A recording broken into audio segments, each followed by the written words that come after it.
Driver of the past 3 years. It's a 2013 Subaru BRZ Limited. It seemed appropriate to maybe do a little road test on this, as Pontiac hasn't really been in existence since, I guess, really model year 2009. It occurred to me that probably the car that really shaped my appreciation of the Subaru was the fact that the car I learned to drive on was Datsun 510. So a lightweight front engine, rear wheel drive car that sounded crazy when you would rev it out, and just, I guess, still speaks to people who enjoy driving. So I learned in the Datsun 510 with a manual transmission, and later bought my 69 Firebird, then moved to a new 86 Grand Am with manual transmission, and then an 86 944, which I bought. It was a year old, and in a lot of ways very similar to this car. And after that, I switched back to Pontiac and an 89 Trans Am GTA, and then kind of one Trans Am after another. But I went through a number of different cars, and I had actually a 2012 Challenger SRT8 that kind of needed to do something different than that. The media had been talking so much about the upcoming BRZ and FRS, and the front engine, rear wheel drive, lightweight.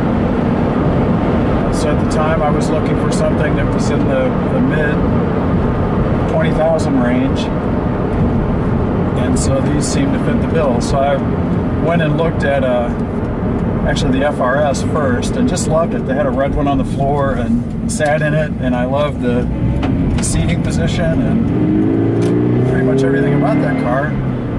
But there were some things that weren't my favorite that I thought I could sacrifice for the price. And one of them was having some sort of factory navigation, and another, kind of on my wish list really, was push button start. After I test drove the FRS and really liked it, but decided I should at least take a look at the Subaru, when I went and test drove the Subaru, of course I found the things that I enjoyed. Again, push button start, heated seats, leather, interior, navigation, and they were discounting the Subaru, whereas the Scion the price was the price. So they actually wound up being really close to the same. So back to the car itself. Front engine, rear wheel drive, 2,700 pounds, I guess, give or take. And a whole lot of discussion about the Subaru Boxer engine, which to me initially didn't mean a whole lot. I was kind of thinking, hey, why wouldn't you just throw an inline 4 in there?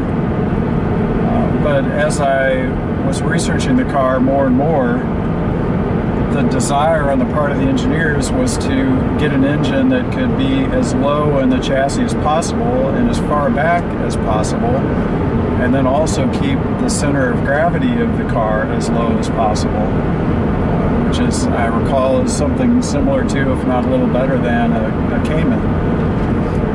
And so that Boxer configuration, with the opposed two cylinders means that all the weight for the cylinder head and, well, the engine itself, it all sits much lower in the chassis. So once I understood that, and then I began to realize that Subaru, while it was a partnership with Toyota, that Subaru is also the manufacturer, I was more drawn to the BRZ. So 3 years later, again, I've owned so many different cars, and I have to say that every single day I look forward to my commute. I look forward to driving to work. I've got 25 minutes or so in, and I literally just love it. And it's 200 horsepower, I forget exactly, 150 some odd foot-pounds of torque. So there's not a lot of torque, but the car is so fast, and people will talk about momentum. So this is a momentum car, but it just handles so well. I mean, you like these corners here, whatever speed you want to go, you didn't have to worry about it or brake. It just handles so well. It's such a delight. The steering wheel has no buttons on it. To me, when I sit in this car, it reminds me of what a 60s race car would be.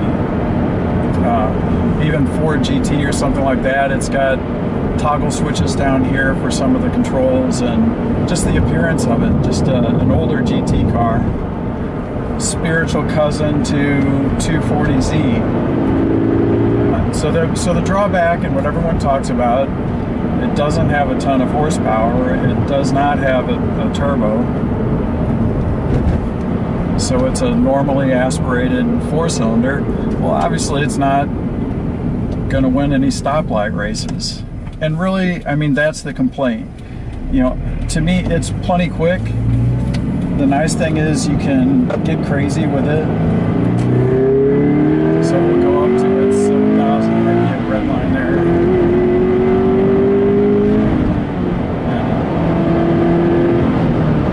Without anything to compare it to, it's plenty quick. 0 to 60 again, some argument there, but high sixes, low sevens, faster than the 944 by a second and a half, probably, maybe even 2 seconds. But stoplight racing, you know, a Camry V6 can probably take it. And again, I just go crazy. I mean, I can go so faster on this, it's ridiculous. So we finally have here a purpose-built sports car that handles in an amazing way because of lightweight, along with this low center of gravity. The seats are incredibly supportive. There's not a whole lot of adjustment. They fit me perfectly, I would say. The steering wheel feels perfect. The shifting is incredibly satisfying.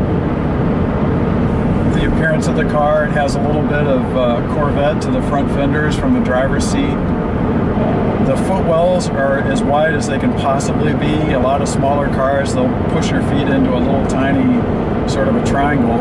And this, dead pedals all the way to the left. There's so much space. I'm 6'1" to 6'2", incredibly comfortable. I have plenty of room in every direction. But is there a complaint? So my complaint is this. The wheels and tires are too small.